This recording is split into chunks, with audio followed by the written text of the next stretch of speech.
Hey guys, welcome back to another edition of the Detour Live. I'm your host, Dan Jones, as always, joined by four-time national road champion Johnny Chirot. And Johnny, it's been a massive lead-up to the Tour de France. We're only a couple of weeks away.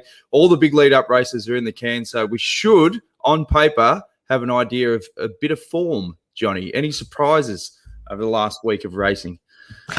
Well, Dan, great to see you. It seems ages, probably only been about 5 or 6 days, but yes, look, there's no doubt all the people we were talking about have all shown some form, except for one. Who? Mr. Roglic. Mr. Roglic hasn't raced anywhere. He's gone into his own altitude training camp, whatever. He hasn't raced in any of the lead-up races, so very unusual. I reckon he's still smarting from last year. He doesn't want to go in hot. He wants to come in the other way and finish strong. That's right. My thoughts on it. We'll see what happens. Well, another guy to get his expert opinion on. I think he's pouring himself a vino as we speak. Is Scotty McGrory, who joins us now, Olympic gold medalist. Yes, very good, mate. It's Queen's birthday day, so have one for the Queen. But also, on a side note, it's obviously a day that they raise money for MND. And that's obviously got a cycling connection with the tragic passing of Gary West, who obviously had a lot to do with Adam Mears back in the day. So if anyone wants to donate to that cause, it's fightmnd.org.au. It's a great cause. So you probably all got your beanies, and if you're Collingwood one today, so you're up and about. Well, I did watch the MND slide. And it was fantastic, as it always is. And Neil Danaher, what a legend. He is just the most positive person I've ever heard speak. You just get goosebumps when you listen to him. He's quite amazing. Quite amazing. Back to the cycling, Scooter. Obviously, I was saying if before, we've had all the big lead-up races. What are the key sort of standouts for you in terms of rider performance that you've seen? Key standout, I think, is, and I look back up Johnny there with Primož Roglic not riding yet, so it's hard to gauge what his form is. And I think last year scarred him coming in. Remember, he was so good, even though he crashed out of the Dauphiné before the Tour de France, Dauphiné or Romandie, whichever, I can't remember now. But he was the best. He seemed to be the best or the strongest rider up until he decided to pull out after having a crash and thinking he needed to recover a little bit after that. But he was so strong in the lead up to the Tour last year. And then all the way through the Tour, right through to that final time trial. And he is completely flipping everything on its head this time and coming in without any racing. So this will be really interesting to see how he goes. But for me, it's just the strength of Ineos Grenadiers. Their depth of talent is just extraordinary. Look at Richie's form, winning Tour of Switzerland, who is himself a former winner of the Giro d'Italia.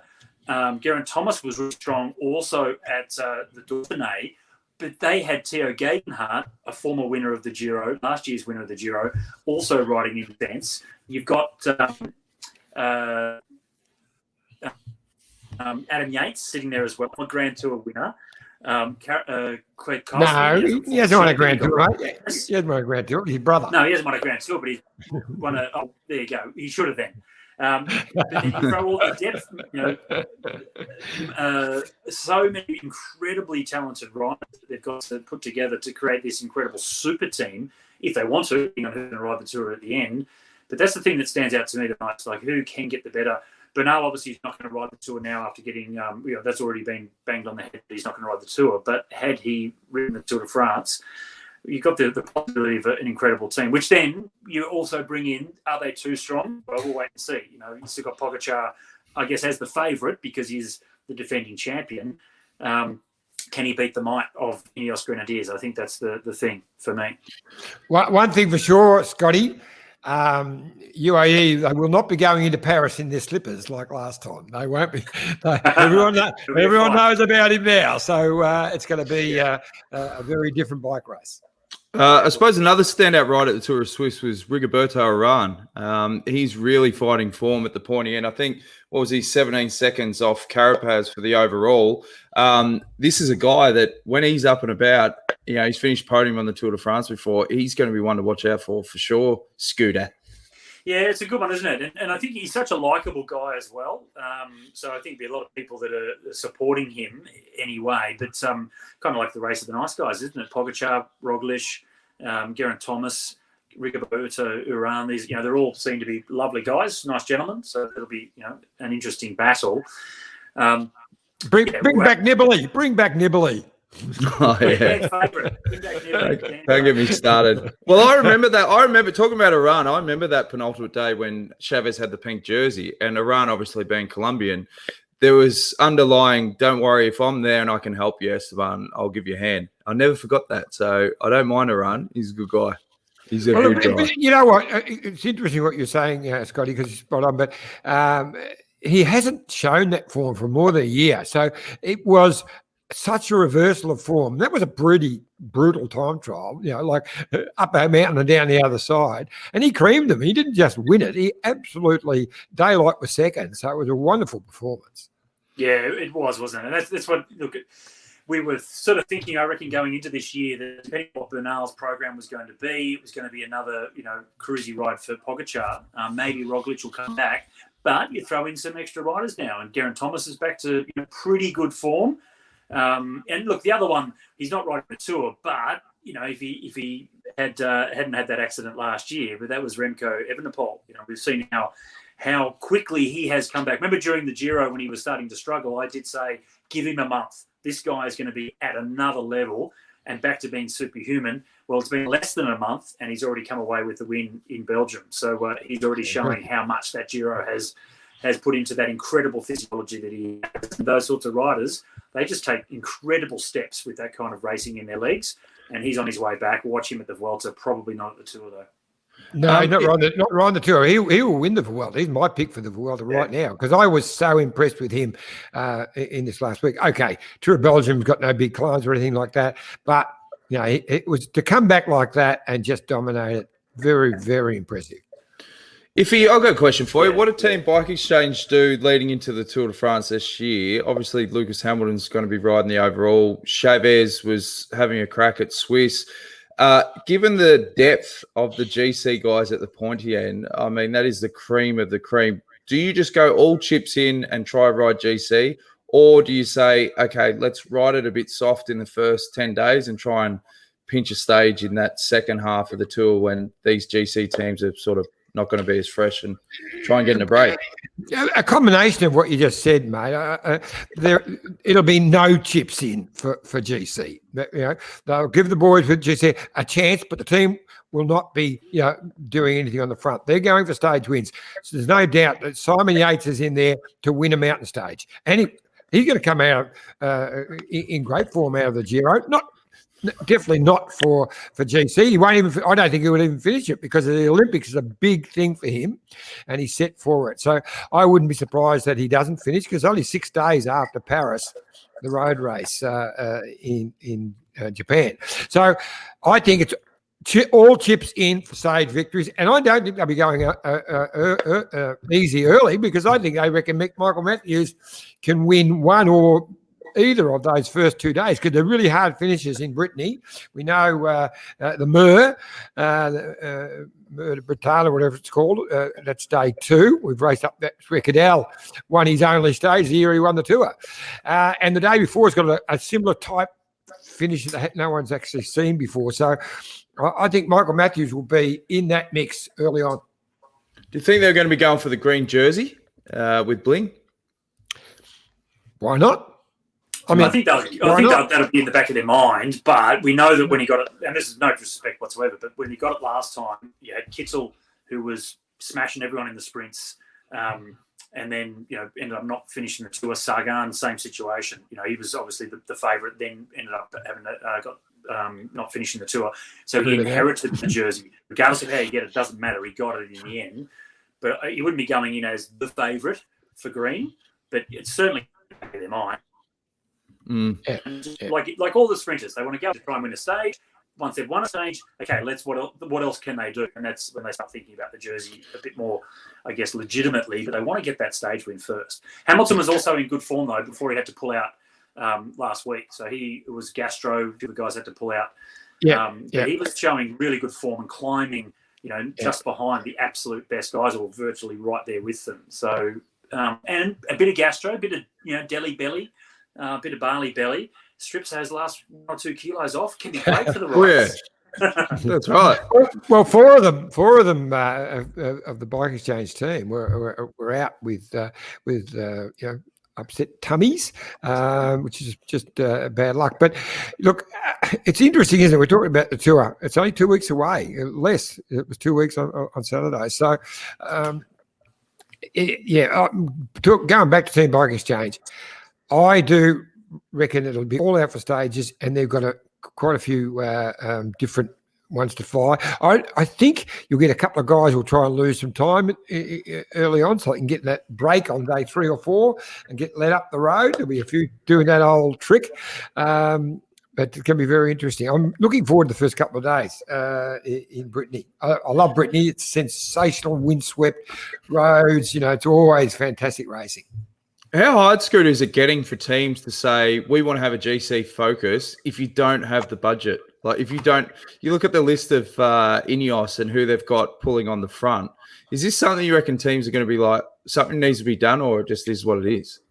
I think it is just what it is, but the conversation will continue about salary caps, because the reason that Ineos have the incredible talent and depth of talent that they have is because they have so much money to pay these riders. And that's what I say. You've got Adam Yates and Theo Gegenhardt, throw in a Rowan Dennis, we saw what he did at the Giro last year. Philip Ogana, then you've got Richie. Richie Port, Geraint Thomas, Martinez, look how strong he was for Bernal. Yep.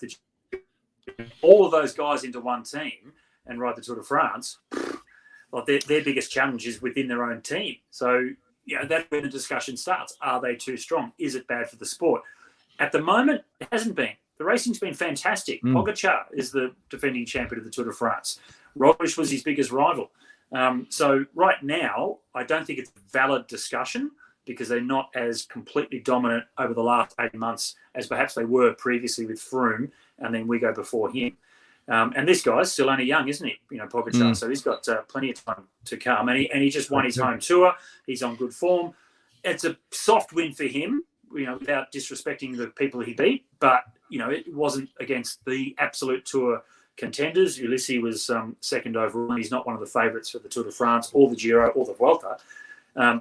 Still, it's just a show of form from him, and maybe an easier race for him building into the Tour de France, meant he didn't have to go so deep, which I think is probably a really good thing. He hasn't had to go and race a World Tour race, or decided to not ride one of the real big ones leading into the Tour de France, going with great form. He'll be jumping out of his skin.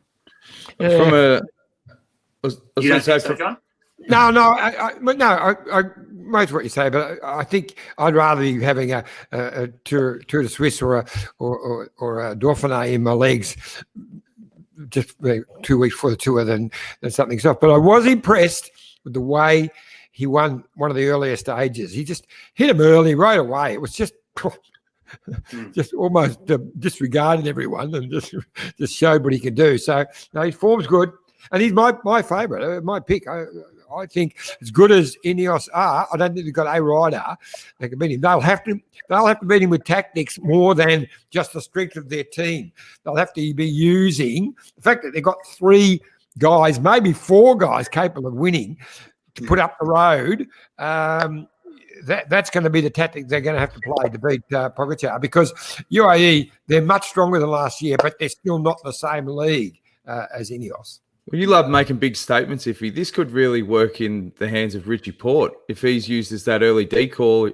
Without doubt. Takes the lead and just holds on to it. Without doubt, mate. Yep. You want to make a big statement now, or do you want to wait? My big statement is the end of last year, when I saw that he signed with Ineos, back with his old Sky team. I thought, good on you, mate. You've got your third in the Tour de France, and now you take the money and sit back and sort of take it easy. Hasn't been like that at all. He's come back with renewed vigour. He's got as good a form as he's ever had. His win in the Dauphiné was sensational, but he's second in, was it Romandy or whatever, not long ago. It's the second and third were just as good. So he is in fantastic form. Now, he got no illusions that he's going in there to back Geraint Thomas is the man. But, hey, Carapaz is right there. And Teo Guggenheim, winner of the last year's Giro. They're all guys, and they need to throw all of these guys out there into different scenarios that are going to give them a chance. They have to put Pogačar under a lot of pressure. They know what he can do. And a lot of time trials in this, flattish time trials. Pogačar's very good at a time trial, as is Thomas. Thomas probably slightly better, but not much. Another rider who's in good form. Sorry. Just with Roglic's time trialing ability as well, so it actually really makes the time trial stages far more interesting, doesn't it? To think that you've got three big favourites that are very good against the clock, so that'll be pretty good. The other good time trialer is not named in the Tour team just yet, but we expect him to be in, I guess, is Rupert Guinness from an Australian perspective. The challenge with that though is I don't feel that if they're going in to try and win, so it's not as if he can back off to freshen up or start preparing for the Olympic Games time trial, which is his big focus this year. So there's a bit of a challenge for what I see for Rowan's perfect preparation for the Olympics is perhaps not to ride the entire Tour de France, which he's going to have to do if he started. So that'll be an interesting turnaround as well. Now, the time trial's 4 days after I think it's 4 days or 3 days after the road race. In Tokyo, but still it's a pretty big turnaround with travel, etc. He's not going to be much specific training done in the Olympic time trial. He doesn't care about the road race; it's all about the time trial. So we'll see how that plays out for him because this is his best chance to get an Olympic medal. Yeah, that will be interesting. And he's such a great support rider, as he showed last year in the Giro, and it will be important. I just thought I know we've got a special guest coming on soon, but to a couple of things that have raised, got the headline. One was, I see Van Aert has been fined $1 million Aussie, 600,000 euro, for breaking his contract when he left that team that you've got up there in the photo, Quillen, Charles, or whatever they were called back then. And they sued and lost. So Van Aert won the original case.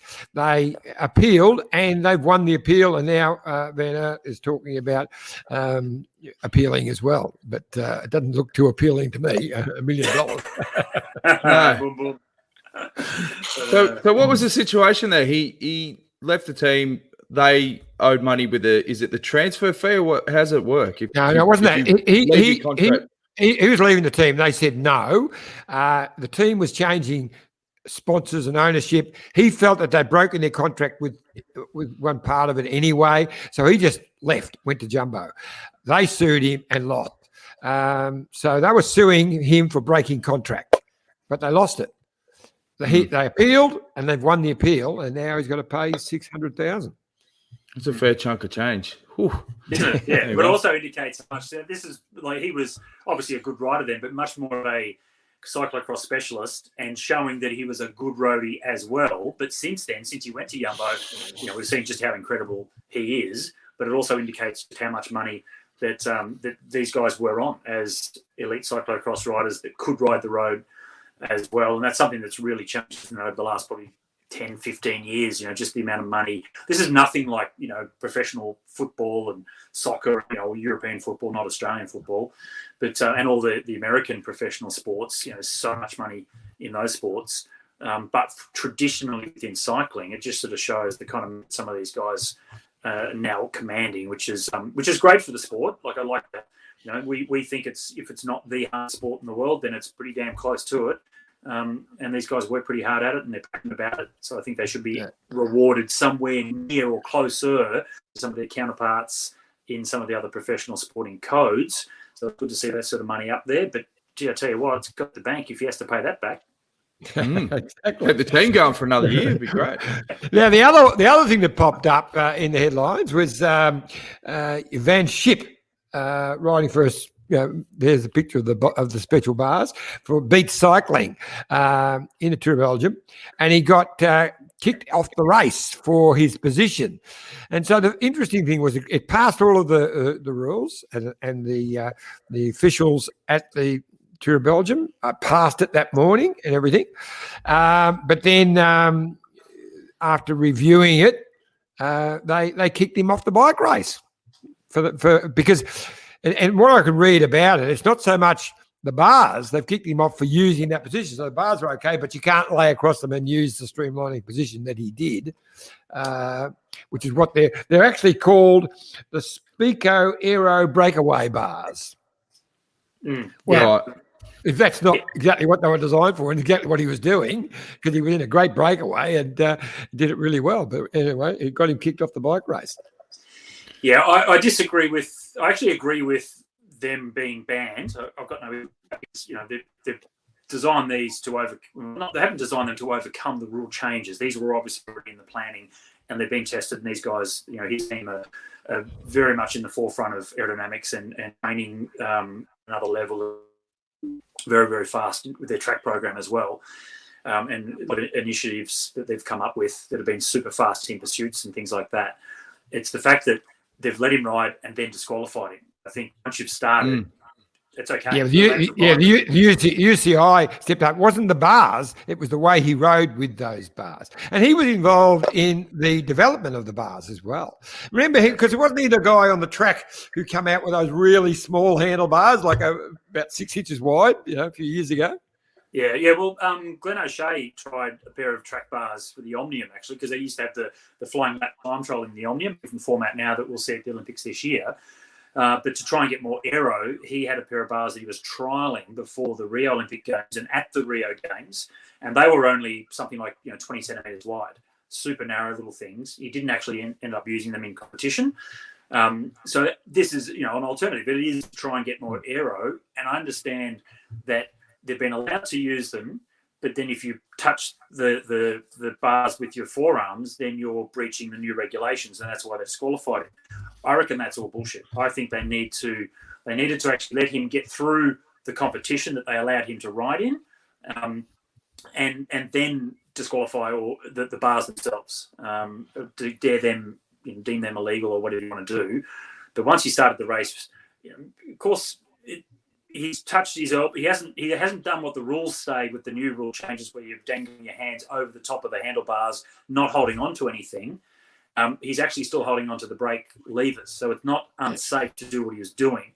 And if they've allowed those bars to be in the race, then he should be allowed to, at least finish the race. Then they can outlaw the bars afterwards. The way they did it, I think, was wrong. They haven't outlawed the bars. They haven't outlawed the bars. The bars are still okay. It's how you ride with them. But if he's holding onto the brakes, he's still, because the whole point but he didn't. It's all about where you put your arms and how you ride. You're on the inside. I was just reading the story about it before, and that's what they've said. The bars are still legal. How you ride with the bars is what's going to bring you unstuck. Okay. Anyway, let's move on. One other talking point you didn't mention, one of the biggest talking points was Cav, the Manx missile. He's back. Well, last stage of Belgium, and there's obviously a bit of chatter around Willie riding the Tour, and it's all coming down to Cashola again, Scooter. Like, apparently he's not being paid enough to be the main guy for the sprints, so he's trying to renegotiate his deal. And I think if he can hold him to the gun and say, if you want me for the Tour, I want another year on the contract. I mean, he's got all the chips at this point, doesn't he? Well, this win actually gives him back some not credibility, but legitimacy compared to his wins at the Tour of Turkey, which were great. But the competition wasn't so good, whereas this was up against some real gun sprinters. Caleb had a couple of wins in this race, and he was further down in the top 10. Couldn't compete with Cav at all in that final sprint. Tim Malier was up in the mix as well. Then you had Groenewegen. So some really good fast sprinters. The first time that he's actually had a win this year against some real sprinting guns. So and what was so impressive, Scooter, was if you watch the replay again, Malier actually gets past him, actually gets in front, and he comes past him again. It was a very, very good win. Yeah, it showed strength, didn't it? But the interesting thing you're talking about, Dan, so it's not that he's saying, I want more money to ride the Tour. He said, well, I wouldn't even contemplate riding the Tour on my base contract. And the team have said exactly the same thing. What's his name? The team boss, Patrick Lefevre. Patrick Lefevre come out saying the same thing. He said, "Look, we're hoping Sam Bennett can be there. If Sam can't be there, we would have to renegotiate the contract for Cav to be rode because he shouldn't ride the Tour de France on the bare minimum. We'd have to renegotiate that. Why can't you just go? You signed it, stiff shit. Stiff shit. The good thing is he's saying it because he agrees. They're not going to ride for that. No. You sign a contract after the fact. Oh, now it all lines up. You want to do the tour. You want more money. Sorry, mate. That's not how it's gone. You're making it sound like I won't ride unless I got my money. No, I've never was in to ride the tour. And he said, even now, he says, I would have said, Mark, you're in to ride for the team. And if the team wants you at the tour, be a team man and shut up. You're rich. You wipe your ass with 100 euro notes. Saying the same thing. Ride the tour. Lefevre is saying the same thing. He should be. If he's riding the tour, he deserves a bigger contract. And Lefevre is also saying, I might look at it anyway. I might sign him up for next year. Yeah. Yeah, they can both say it, and it's both bullshit. He signed on. You cynical. I'm supposed to be a cynical old man. You know what? He's going to get a contract like HTC days. There'll be the printer in the room the day before the tour, like the old, what was his name? When we had Hanson on talking about, I can't remember the owner's name. And then there'll be a printer and there'll be a shredder in the next room as well. So they'll get it sorted. Hey, we've got a very special guest, Bobby Stapleton. Yes. Yeah. So the media was all like, hey, all good. And then behind he was holding the gun to the head with the printer on file. Hey, we've got a very special guest coming up. Rupert Guinness, cycling journo. He's an ultra rider now. He's just completed a massive ride from Darwin. He was going to get to Hobart, but COVID got in the way. It's a great story. We'll catch up with him after the break. But before we do, quick word from our great mates at Bike Exchange. Look at this bike. You think it's just a bike, right? But it's not. It's a bike. 374 people are looking at. This guy, this girl, them, all looking at it. People from here, there, and wherever this is. People that are looking for a bike. Or just a piece of it. Amateurs, semi-amateurs, and pro-amateurs. This guy wants this bike, but with this crank and these bars. This could be the perfect match. But not this one. This girl has a bike to sell, and thousands of people might purchase it. Eyes on Bikes help grow small businesses. His, hers, yours, and the latest data and insights help those businesses keep moving. We are the world's #1 bike marketplace, with over 500,000 products and 900 brands, where buyers and sellers are brought together in a place where a bike is never just a bike. Bike Exchange, where the world buys, sells, learns, and rides. Thanks again to our great ad. Yeah, it's a great ad.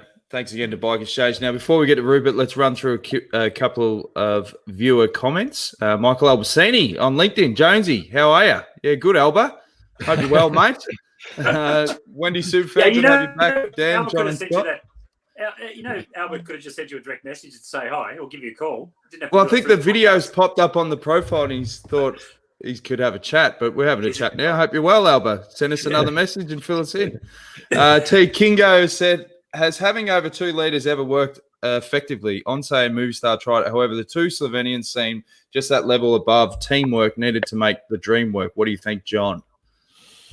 Yeah, that's an interesting one, isn't it? I mean, if Ineos were going in with like 3 or 4 guys but that's not their plan. They've just got such a strong team. It's scary. And they're going in with 1 real leader and 1 real reserve in Carapaz. But they've got that rare ability that there's another couple of bike riders who could win this bike race. But most of the teams don't try that. Movistar, the problem with Movistar, when they did it, they weren't strong enough to say you're riding for him and you're a reserve. They were letting the 2 be up there, which never worked for them. Yeah, and they didn't have the harmony either, did they? Movistar just had the harmony. I know that there was some real infighting amongst their leaders. Saw it on that Netflix special. Jason Cruz from the Maldives says Richie has great form and his Ducks would need to line up within the team. Richie deserves a shot at GC. Couldn't agree more, mate. It's going to be a very interesting month. Now, let's go to our guest. Johnny, what can you say about Rupert Guinness? Well, Rupert Guinness is a legend. Most know him for his brilliant journalism, and he's written, I can't remember how many books now, it's about 20 books on cycling. So I've done 22 or 3 tours, I think, Tours de France. I think Rupert's done around 30 something, or he's not quite as old as Phil Liggett, but he's up around the 30 mark. But as all of us have been good mates of Rupert over in France, but he's such a busy journalist. He's hard to get out for a drink at times because he's so working there feverishly, getting his stories out. A wonderful journalist, and but he's fallen in love with this long. I don't know if love is the word right now, but with this long distance racing. You know, he's done the Indy Pack, he's done the Race Across America online, and now, of course, he was doing for Men's Health from Darwin down to Hobart. But unfortunately, as you mentioned, COVID's got in the way. So let's bring him on. Rupert Guinness, can you hear us? I certainly can. Can you hear me okay, guys? Yes. Yes, Rupert. First, half your head. Yeah, just tilt your camera, mate. You've done it. There you go. Geez, you look like you dropped some weight, mate. How are you feeling, first and foremost? Yeah, James, I haven't got on the scales, but I feel pretty good. Like, the major the feet, they're really sore, really hot, and my hands are kind of stuffed, as far as the nerves around the ulnar nerve area. But the rest of it, I'm remarkably okay. I'm pretty tired, of course, drained. Can you give us insight into what you've done over the last couple of weeks, and also what was your motivation for doing such an amazing ride? Well, the last couple, the ride was hinged on 2 main principles. One was to, from a race point of view, to give me an experience to prepare for a Race Across America next year, which I couldn't do this year because of COVID, because of travel outside of Australia. Second element was trying to promote or heighten awareness for mental well-being, mental health, and I think it was a big ask to do 2 projects at once because, as everyone knows, focus on one element or the other. But it was very important that we attempt both projects.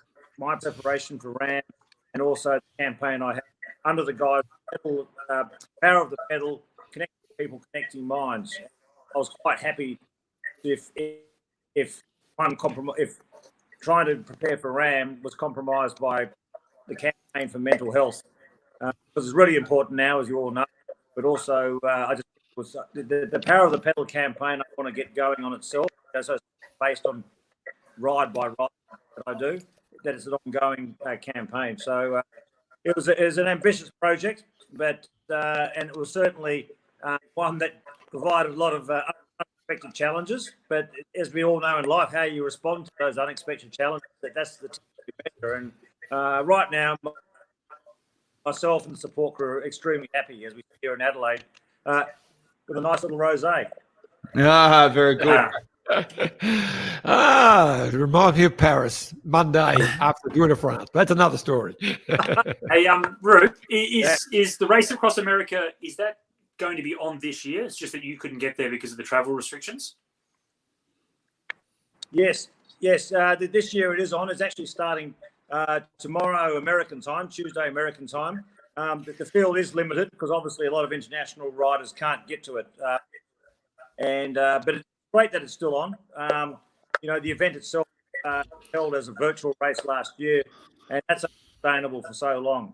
I tell you, having done the virtual Race Across America, there was no way I was going to do another 12 days in the garage like that. So, mate, that was hardcore. And I kept finding myself that, when I was going through the guts of Australia in this ride from Darwin to Hobart / Adelaide, when I felt my worst in the headwinds, I kept on telling myself, shit, this is much better than sitting in a garage on day 7 or 8. So, well, but it's still will be on. Hopefully you just mentioned, Roop, then about the headwinds, and I was talking to you earlier today, and you said one day you had 300 and something kilometres of block headwind. Tell us about that one. Yeah, that was probably it was now I've revised it. At the time, I said later it was up there with one of my top 2 hardest days on the bike. The previous one being in 217 to the Mundrabilla Roadhouse in the Indy Pack. But on thoughts, this was by far the worst or hardest day. It was, from 2 a.m. Up to 11 p.m. It was a block headwind the whole way.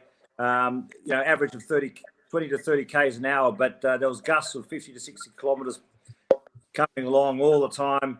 It was at one point where it was the closest I've got to thinking this is crap, this is ridiculous. I'm going to not pull the pin, but there had to be another way out. But of course, as you guys know, when you're stuck in a headwind, and particularly in the remoteness of Australia, where there's nowhere, not even a tree to be seen to the horizon, no matter what direction, there's no escape, and you've gone too far, and the only option is just to keep pedaling.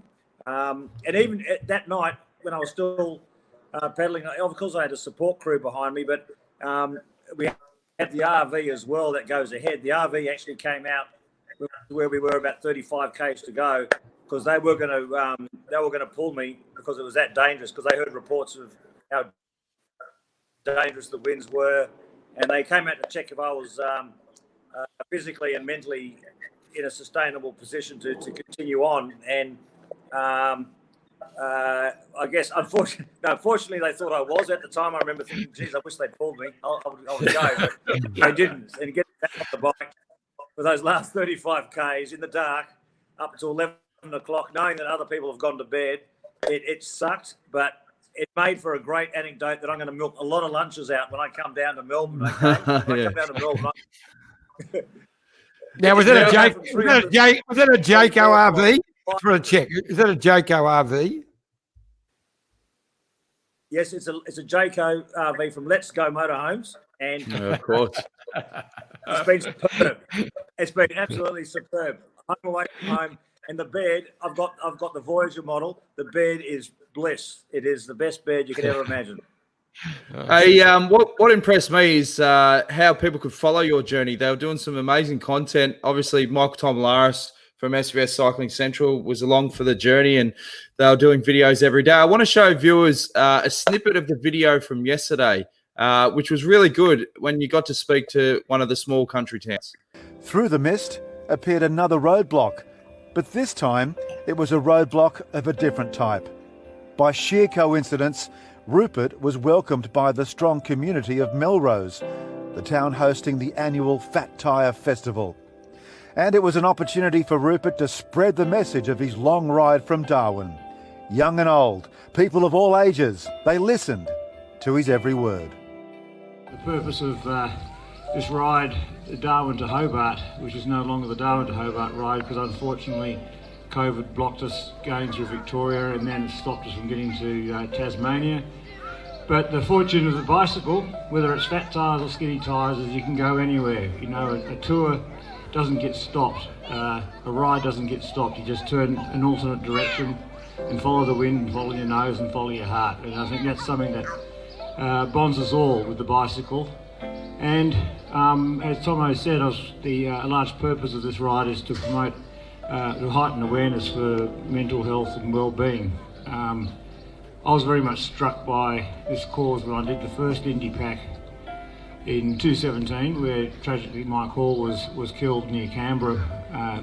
But what I found along the way in 2017 and 2018 was coming through towns like Melrose, when you were struggling, when you were beaten, or you thought you were beaten, you're on your knees, you just needed a smile, a friendly face, and it always came. It always came just when you needed it. It's fantastic stuff. How emotional has this journey been, Rupert? You talk about the block headwind days and when you want to give up, but being able to pursue through that, and then meeting people along the journey and sharing that message. Yeah, Jonesy, that was I haven't seen that video since. As you can imagine, I haven't seen a lot of the social media because I've been on the bike, and just use it there. It does. It reinforces what it's all about. Country folk are great folk. You can be on your busted knees, and you know that people in the country have been struggling. You've got me. You've tapped the nerves now, Jonesy. Gosh. No, sorry, mate. You know that they're struggling. They've had bushfires, droughts. Bushfires that had drought, let alone COVID. And I've been fortunate enough to have the chance to do these rides, and I love going to these places. And yesterday was a day where I was trying to get back into the race mode after some couple of setbacks, the headwind days. But you come into a town like Melrose, for example, which I knew they were having a festival, and you can't help but stop. And it's an opportunity, you're privileged to say thank you. And I know that they're going through tough times. Mm. And well, I think it's something that yeah. You're right, mate. Sorry, guys. We're fortunate to be on bikes. No, it's good for the ratings, mate. It's good for the ratings. Sorry, I'm tired, but I feel very fortunate to have had that opportunity. And it's not just Melrose, as you guys know, it's every country town out there. You've all been there in races, and we've all been in country towns around the world. We're so fortunate to have experienced what we have. And even when I was talking about my experiences with trying to simulate the RAM race experience, I didn't get the kilometres I wanted, but that means nothing compared to the moments like that at Melrose or even later that night at Kapunda, and I was actually getting back into race mode, flying along. I had another great 24 hour. I think I did before we finished in Adelaide. I did 389 kilometres, and I could have finished in Adelaide just an hour or two later, over 400 kilometres, but we stopped, at the top of the gorge coming into Adelaide because SBS have been great support. They wanted to film a dawn arrival, so we just slept by the footy ground there. But we had those great moments. But even in Kapunda, there was a family that came out to the garage there, Servo. There was a young mother with two kids, her mother and the grandmother and the husband. They came out, and then as they left, there was a bunch of young kids, about 15 of them, and they came out because they saw something was happening. We spent an hour and a half, 2 hours talking to these people. So race mode didn't mean anything then, because I realised that we're connecting with people, power of the pedal, connecting minds, connecting people, and trying to get people to talk. So it was a fabulous experience, that whole one. And just seeing that clip in Melrose, certainly, obviously it touched a nerve, opened the floodgates, but I'm not ashamed, mate, because it's what we're about. No, you should be, mate. I was being flippant, but me, that's what I do. No, it was beautiful, and the people love you, Rupert, because you are. No, they do, because you are transparent and you're honest, and that's the person you are. So it's fantastic, but. Mm-hmm. Hey, so I followed you on when you did the Indian Pacific Wheel Race 2017. You mentioned before.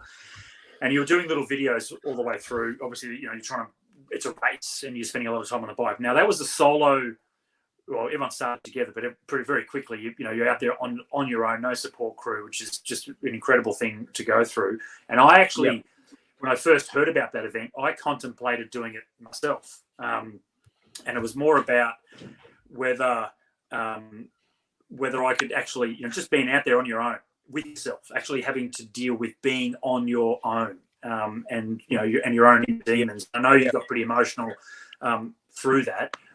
What's driven you to do that race or that event, and how hard that was as an individual out there on your own, unsupported, and now continuing on that with the race across America. Now this what you've just achieved. What is it that's within you that you're being driven by? Yeah. Yeah, it's a good question, Scotty. It's one which, like originally on its pure basis, obviously in ultra riding, it is a discussion point. What's harder? What's the biggest challenge? Solo, unsupported, or solo supported? And I guess as a journalist in me, I thought, well, find out for myself, really, and try a supported event. There are, I will not say one's harder than the other, because they're almost like two different events, almost like comparing, the medley 800 metres with 800 metres freestyle. I mean, they're different. It requires different strengths and assets. Like solo unsupported, yeah, you're by yourself. You totally got to be reliable on yourself. And if you're racing, you've got to be willing to. You got to have minimal amount of equipment. You got to have just that optimal level of food and supply. At the same time, as little of it as possible to go as fast as possible, and you're on your own. It's also a lot cheaper. I can tell you that it's a lot cheaper because you just got to pay for yourself. Solo supported, okay, it's a lot more expensive. The Darwin to Hobart / Adelaide ride, will have cost the budget will be about 55 grand Australian. To do RAM will cost 100 grand US, for a budget. But on top of that, some of the pressures of being a solo rider, this was the first time I've had a support crew behind me and a support car behind me. And I was thinking of, there was moments like, you think of like moments in the Tour de France stage of when there's a car behind you and you're the last rider in the race and, the broom wagon's behind you or you're going like at 20 kilometres per hour and you're busted and you think, all you want to do is to escape, but you can't. And having a support car while it's there to support you, it actually adds pressure because you're thinking, oh, these poor people, I was about to say something else, they're sitting in the car wondering why I'm going so slow and how long their day's going, So there is actually sort of ancillary pressures which are different.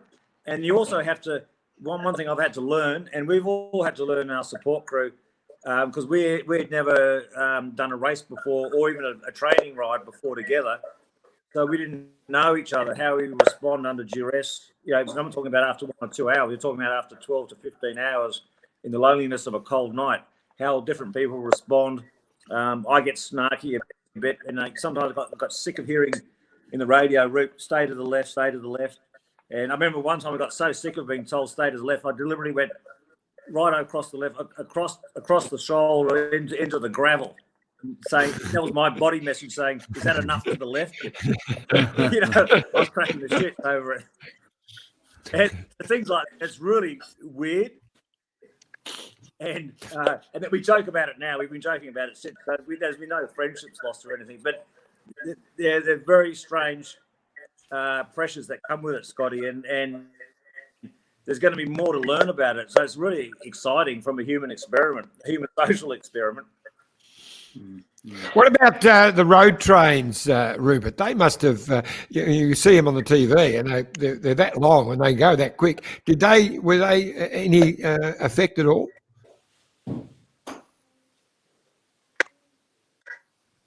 No, the road trains, experienced them in impact. At least I wasn't. I just having a probably goes back to another element is learning how to communicate with the road.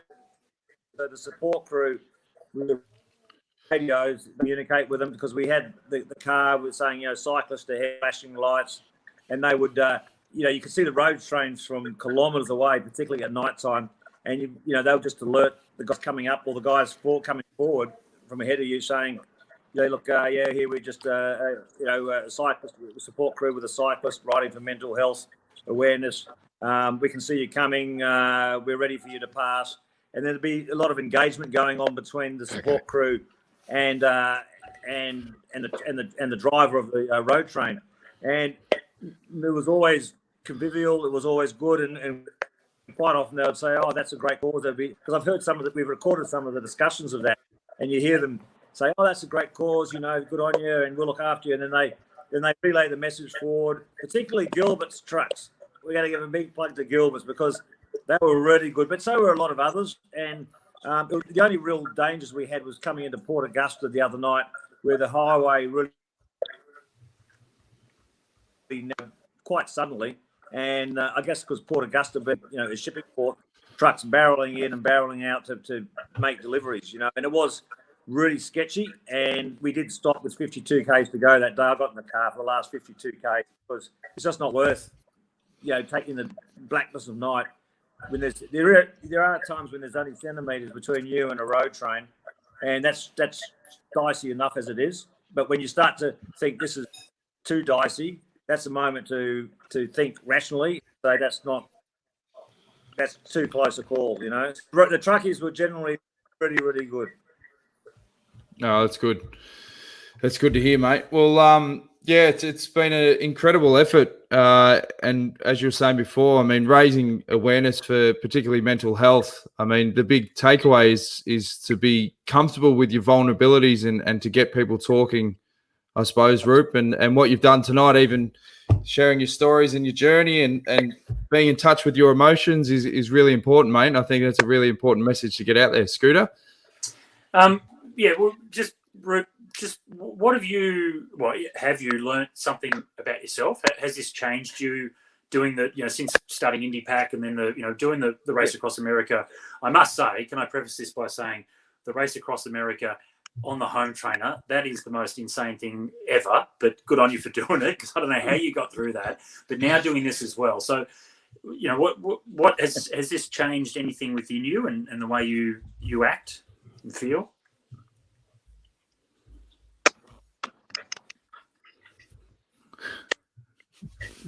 Burgers. I think the only thing that's changed is it's probably. Yeah, mate. We're just having a few internet issues. Sorry, mate. Yeah, that looked good there. You're I right. think it's reinforced to me the like with a view to Ram. Each of these experiences are a learning platform.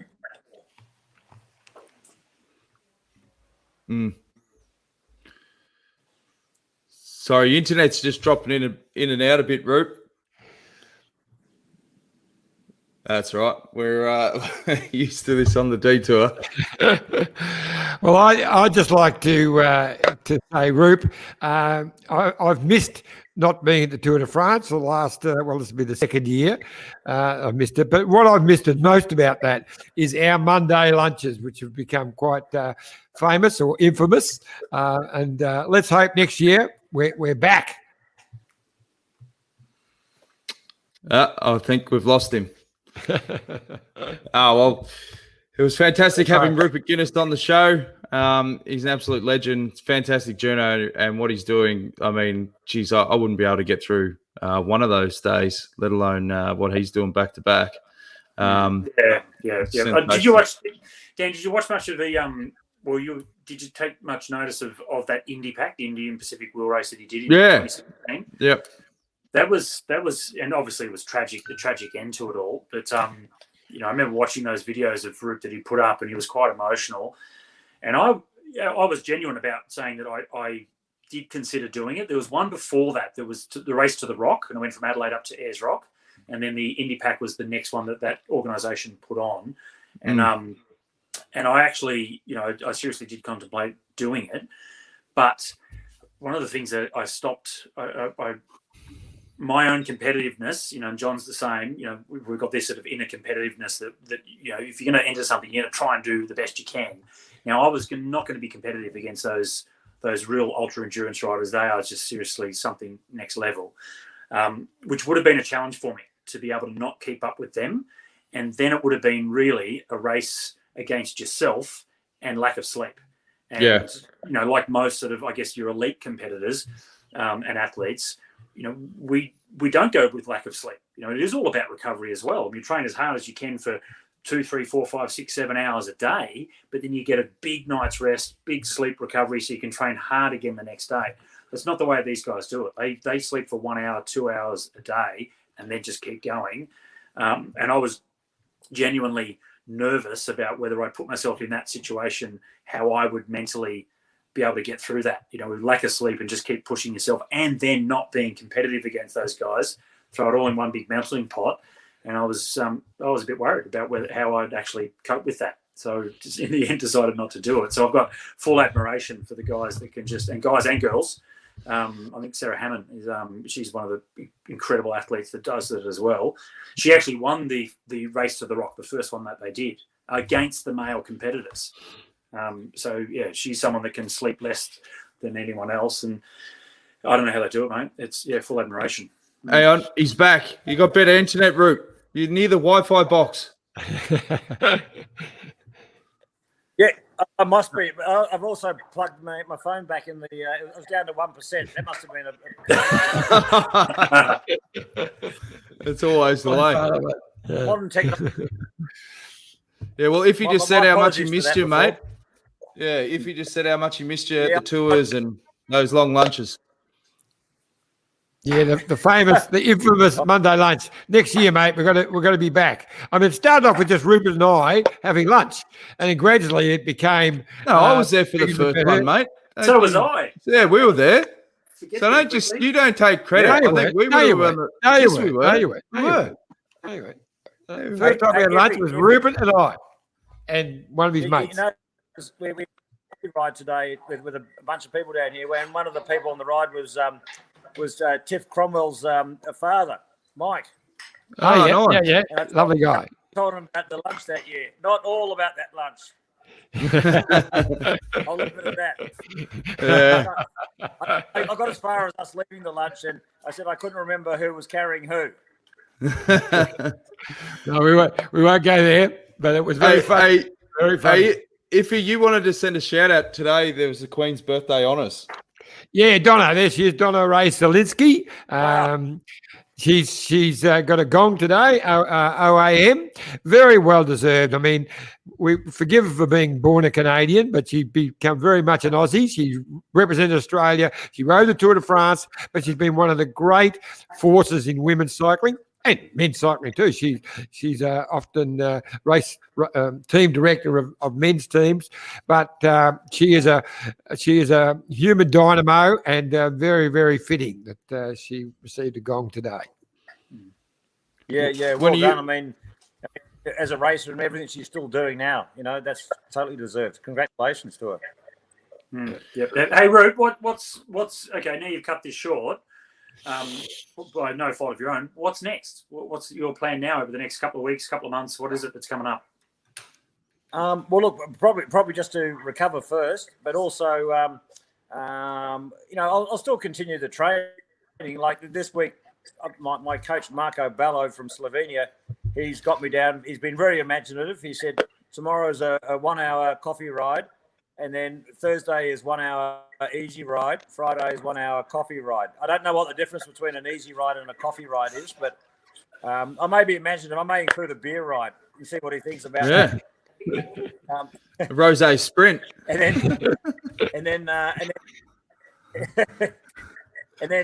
Well, I did have a couple of beers at the finish yesterday in Adelaide. I had to reshoot the Cooper's Pale Ale, a stubby of beer, which I sculled the first one for a shot, and they said, "Can we do another second take?" So I had to scull a second one. Then they said, "Can I do another one in the sun?" So I had to scull a third one. And that was all. And then you went to the swimming that night, and breakfast. You hadn't had a shower. Is that correct? You and the Tominator? No, but yes. Well, there's Troy Grice in the orange team kit, and there's some I think it's a cadet television reporter on the other side. What's his name? I've got a Tomo story for you. Yes. At Darwin, we checked into ABC radio for an interview, and he was listed as Mike Camalaris. Yes. It would have gone down well. Calamaris. No, not Camalaris. Calamaris. Calamaris. Calamari. Calamari. Oh, very good. Hey, Dan, can you throw that photo up again from the swimming?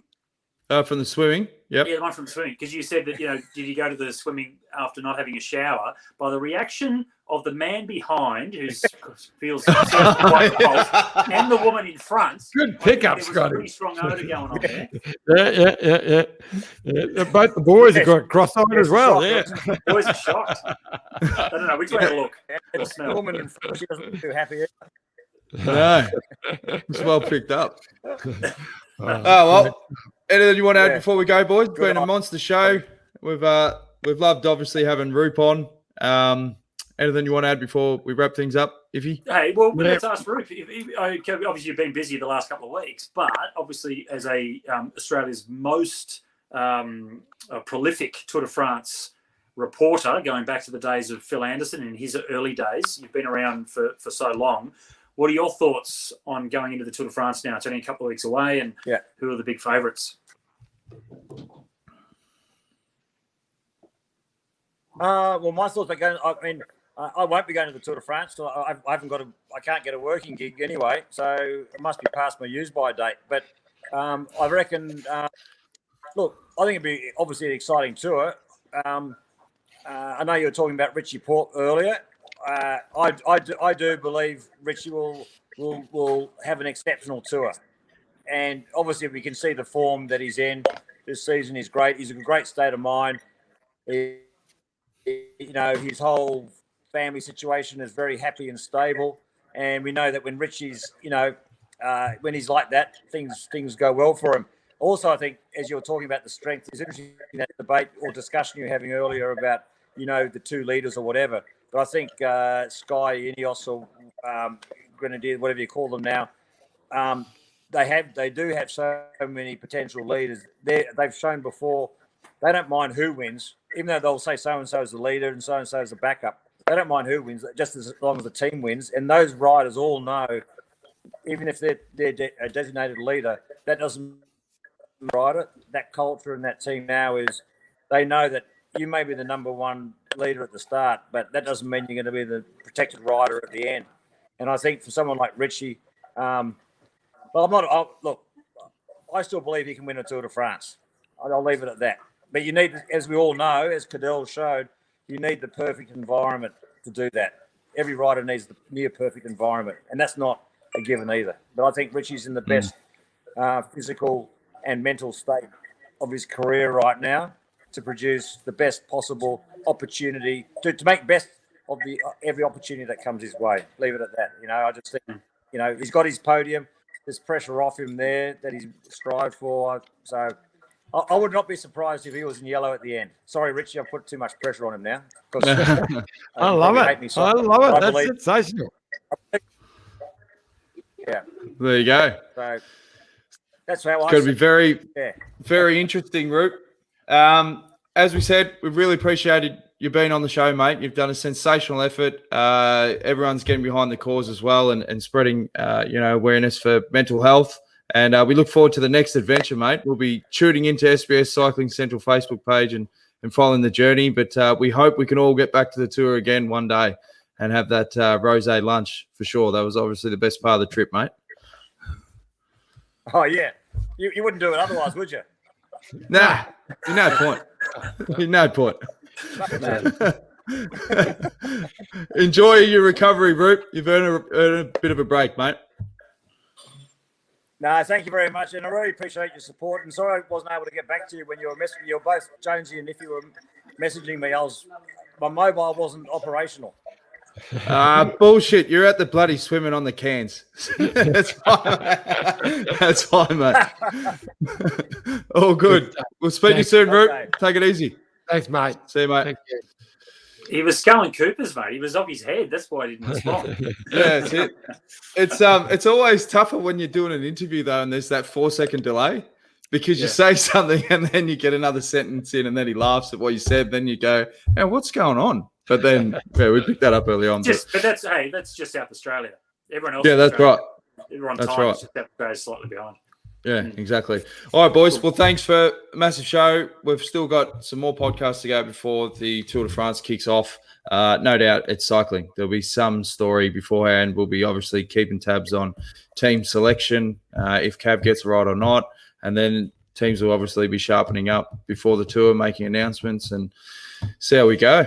The one we didn't mention much about, he did 2 great stages in Belgium, was Caleb, because Caleb will be going for the green jersey, I reckon. So he's earmarked 5 stages. So he reckons he can snaffle 5 stages. So we're looking forward to. He's in great form. So we look forward to. How many stages has he won already, Scooter, at the tour? Oh, I'm not sure. I've got to keep that up. 5, I think. He would 5. So Robbie's got the record of 12. So if he has 3 or 4 monster years at the tour, there you go. Oh well, yeah. He's definitely on target. The difference with Robbie is, and we'll have to wait to see with Caleb. With Robbie, he was saying every year was always listed as one of the top 3 sprinters in the world, and that went across generations. So he against Zabel and Cipollini was in the top 3. Then you had Pisaki came along as the best sprinter, for his sort of couple of seasons, but Robbie was also listed up against him as well. And he went right through as some of the sprinters came and went. Robbie was still in that top 3 list of top 3 sprinters in the world. So he had an incredibly amount of longevity as a top sprinter. And you see with time trialing as well, the guys will come and pop up for 3-4 years. And then they start running 3rds and 5ths and 6th. And, Tony Martin's a good example. He was unbeatable. Cancellara was unbeatable. And eventually they did become beatable. Robbie was one of the top 3 in the sprinting world right through probably to the last 2 seasons he raced, which is just an incredible career. Interesting. All right, boys. Thanks for tuning in to the Detour. As we always say, if you want to follow us, youtube.com/Detour podcast. Give us a like, share, subscribe, tell your mates about the show, and we'll be back again soon. Thanks, Iffy. Thanks, Scooter. See you again. Cheers.